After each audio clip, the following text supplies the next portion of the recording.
New York City mayoral candidate Zohran Mamdani just found out the hard way that you can't redistribute strength. Maybe that's why he's obviously never stepped into a gym. Take a look. This is how you move up in the polls. This is how you move up in the polls. Yeah. This is how you move up in the polls. Yeah.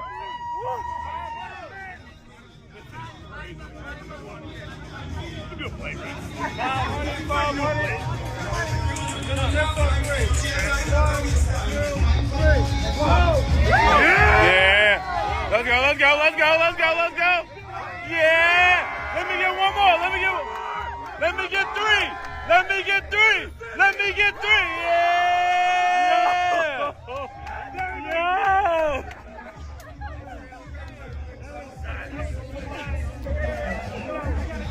Yo. All right, the semi-secret service is out here. We gotta let him breathe now. All right, came out here and gave us a quick three. Ooh, I would be embarrassed. I would be running away too. So those were two 45-pound plates, and that bar itself is 45 pounds, so 135 pounds total, which of course is less weight than if you did a single push-up.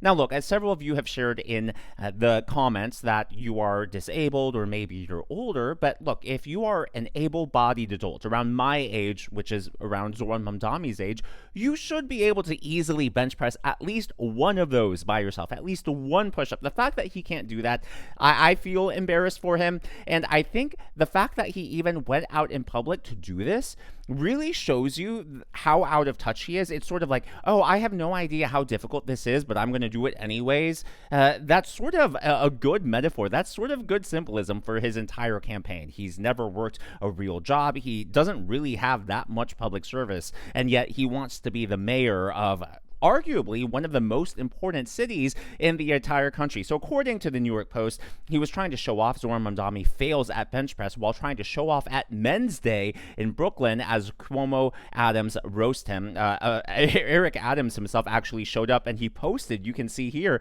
Mayor Eric Adams did several by himself. Yes, he had a spotter to help him get started, but he did those by himself, whereas Mamdani had helped the entire way. 64 years old versus 33 years old. A lifetime of hard work versus a silver spoon is what Eric Adams wrote. The results speak for themselves. The weight of the job is too heavy for Mam Scrawny. The only thing he can lift is your taxes. And of course, Andrew Cuomo weighed in as well. It's easy to talk. It's hard to carry the burden. This guy can't bench his own body weight, let alone carry the weight of leading the most important city in the world. Again, clearly here, Mamdani asked for all these roasts. Just how out of touch do you have to be to attempt something you probably know you can't do? I mean, he should know if he's never stepped into a gym.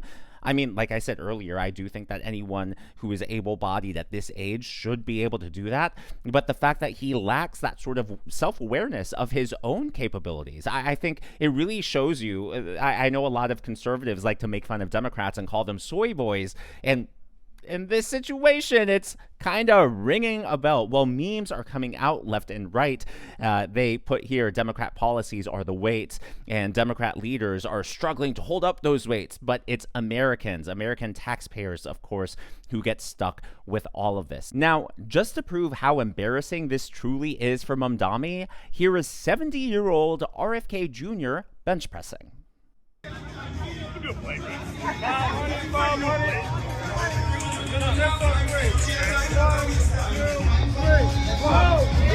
Yeah. Let's go, let's go, let's go, let's go, let's go.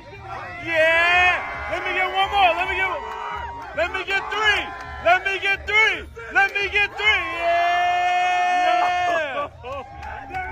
I really think that this is going to continue going viral because it really is just the perfect image, the perfect way to sum up how socialists feel about everything. They don't have to do the hard work because it's the other hardworking people that pay for their lifestyle. But like I said earlier, you can't redistribute the strength. Well, unfortunately, Mamdani still appears to be the favorite to win the mayoral race in New York City. According to The Hill, Mamdani raises over $1 million in latest New York City fundraising haul. He has drowned out everyone else in his fundraising.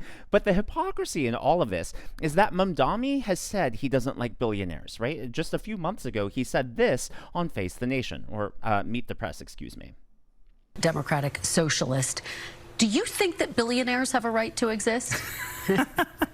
I don't think that we should have billionaires because, frankly, it is so much money in a moment of such inequality. And ultimately, what we need more of is equality across our city and across our state and across our country. And I look forward to work with everyone, including billionaires, to make a city that is fairer for all of them. So he says billionaires shouldn't exist. Well, guess what? 25% of that $1 million he raised came from this woman right here, Elizabeth Simmons. And guess what? She didn't earn her money herself. She didn't work a day in her life. Why? Because she actually inherited all of this money from her late father. She is the daughter of a billionaire. Zohran Mamdani hates billionaires. One just donated $250,000 to help him get elected. She inherited all of that and is now helping Mamdani in this mayoral race, which I think is a little not just tone deaf, but it's like, are you even voting in your self-interest? I should also point out she's Jewish, and Mamdani, being the radical he is, has said not a lot of nice things about Israel and the war going on in Gaza. So that, again, I just don't see why she's supporting him, but apparently she is.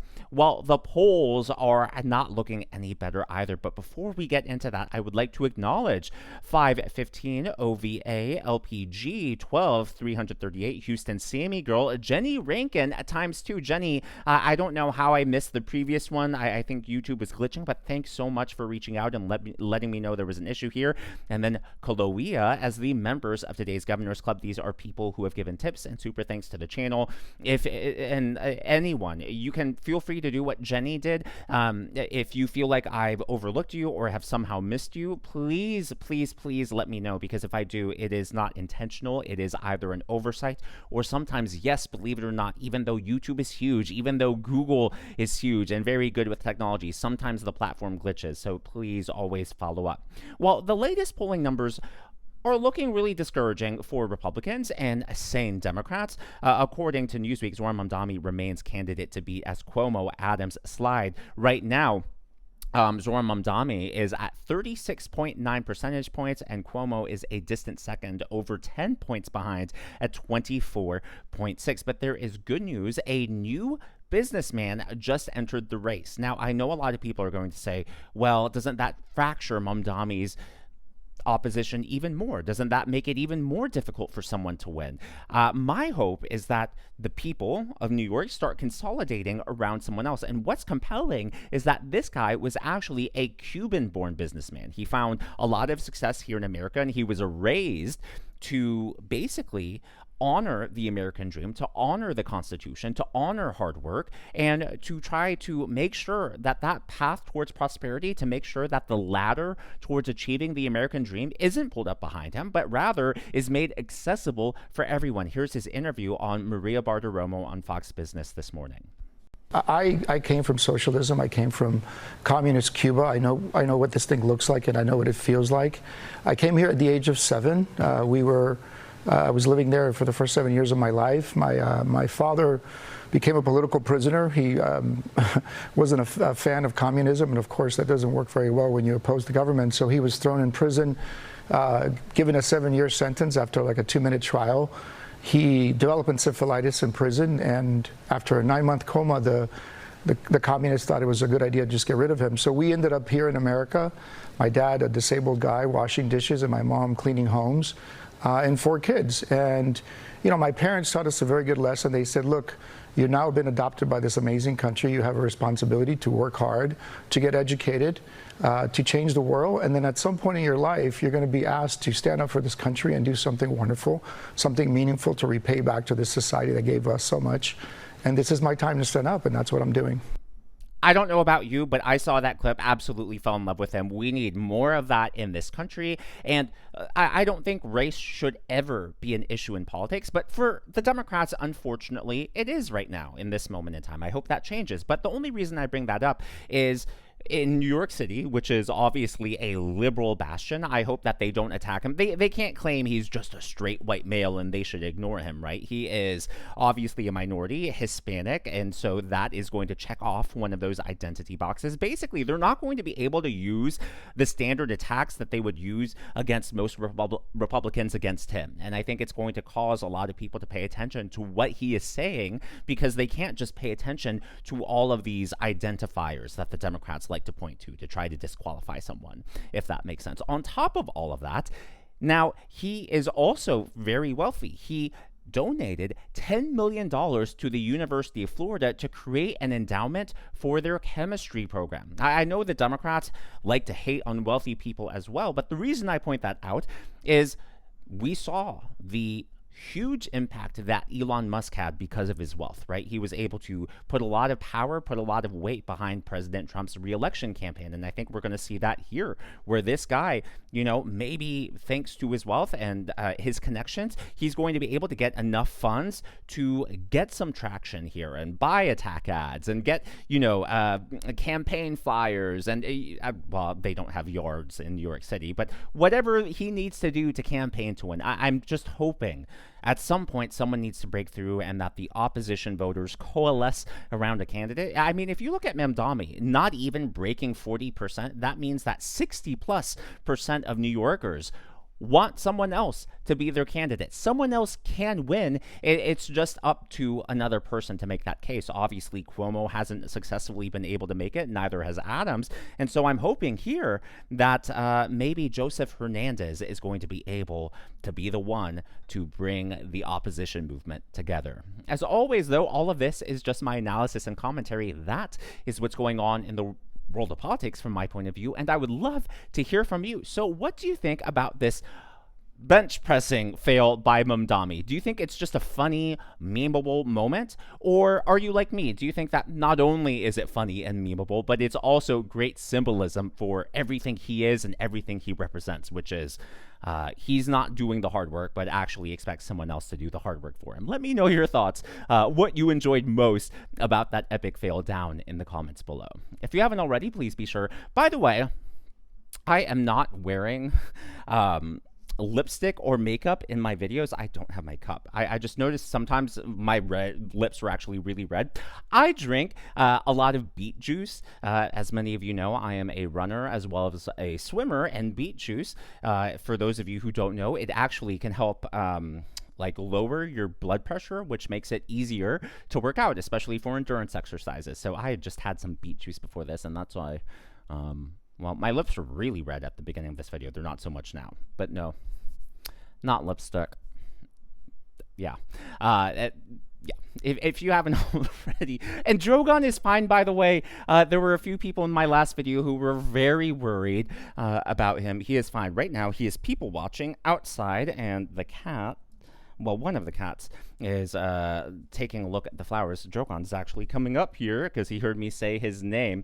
And I haven't forgotten about the kitty guessing game. A lot of people have been asking what his name is. Long story short, I've already told everyone on the channel that I meant to continue with it, and then I got busy with my life. And then when I meant to restart, there was a lot of negativity on the channel. I actually lost, believe it or not. It's like, in the grand scheme of things, I'm now up more subscribers, but I lost over 1,000 subscribers when I talked about Epstein. A lot of people said that I was turning on Trump and that I was falling for liberal hoaxes, and basically people were really nasty. There was a lot of hate, and I didn't want to involve my pets in any of that, right? Because, I mean, they're just innocent bystanders in all of this. So I wanted to wait till those nasty comments and I guess all the negative people were weeded out, which it appears they are now. And so I will resume with that. I know it's been a while, and for those of you who were here for the last guessing game and the last giveaway, you're like, whoa, this one like really has taken a while. That's the explanation for that. So I thank everyone for your patience, and no, like, I haven't forgotten about it, and it's not that I'm trying to sweep it under the rug or anything like that. I just wanted to explain what happened. But anyways, if you haven't already given me a thumbs up, please feel free to do so. It really does help me reach more viewers like you in the algorithm. And be sure to smash that subscribe button and to check out one of these videos.